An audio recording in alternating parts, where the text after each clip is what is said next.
প্রিয় দর্শক, আপনারা দেখতে পাচ্ছেন পশ্চিমবঙ্গের সাবেক মুখ্যমন্ত্রী নেতাজি জ্যোতি বসুর পাঠাগার এবং জ্যোতি বসুর স্মৃতি বিজড়িত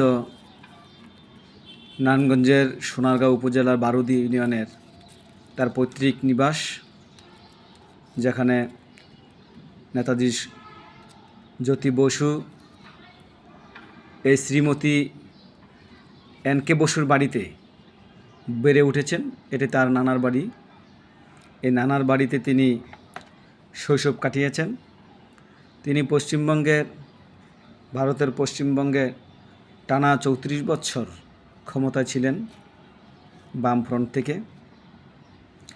পশ্চিমবঙ্গের এই মুখ্যমন্ত্রী তিনি আমাদের নারায়ণগঞ্জে সোনারগাঁও তার পৈতৃক বাড়িতে এসেছিলেন একবার।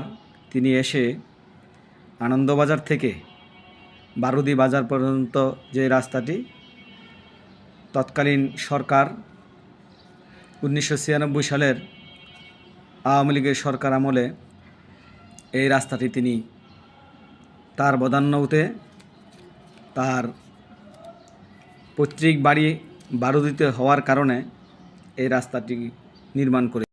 সদ্য সাবেক সরকার শেখ হাসিনা সরকার এই জ্যোতি বসুর পাঠাগারটি এবং বাংলাদেশ পর্যটন কর্পোরেশনের অধীনে এখানে একটি পর্যটন কেন্দ্র প্রতিষ্ঠা করেন, যেখানে সারা বাংলাদেশের মানুষ এসে এই জ্যোতি বসু স্মৃতি পাঠাগারে নিয়মিত বই পড়তে পারবেন।